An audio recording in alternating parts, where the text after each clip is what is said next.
তারা যখন নেমে গেছে, যখন জেলায় যারা তারাও চায় না, যখন এরাও চায় না, কেউই চায় না, মাননীয় স্পিকার তার মধ্যে বলে দিচ্ছে যে বলতো কোনো কোটাই থাকবে না, কোনো কোটারই দরকার নাই, কোটা টোটার দরকার নাই।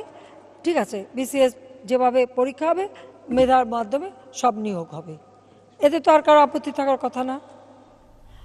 মুক্তিযোদ্ধাদের কোটা, এই কোটার কিন্তু হাইকোর্টের রায় রয়ে গেছে, যেখানে হাইকোর্টের রায় আছে যে মুক্তিযোদ্ধাদের কোটা ওইভাবেই সংরক্ষিত থাকবে, তাহলে ওই কোটা আমরা হাইকোর্টের রায় কিভাবে ভায়োলেট করব, কিভাবে হাইকোর্টের রায় আমরা মানে বাদ করব, সেটা তো আমরা করতে পারছি না। কিন্তু আমি যেটা করে দিয়েছি যে কোটা যেটাই থাকুক, কোটা পূরণের সাথে সাথে যে জায়গা যেখানে খালি থাকবে সেটা কিন্তু আমাদের মেধা তালিকা থেকে পুনর্ভরণ হবে, এবং গত কয়েক বছর ধরে কিন্তু এই প্রক্রিয়া চালু আছে।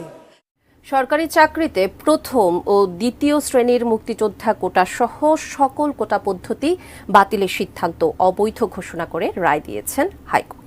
এর ফলে এই দুই শ্রেণীর সরকারি চাকরিতে মুক্তিযোদ্ধাদের 30% কোটা বহাল থাকবে।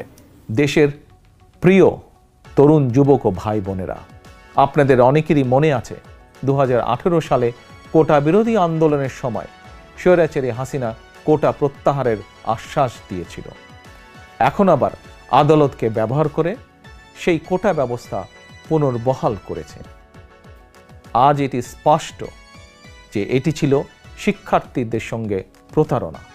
হাসিনা একজন প্রতারক বলেই বারবার জনগণের সঙ্গে ধোঁকাবাজি করছে।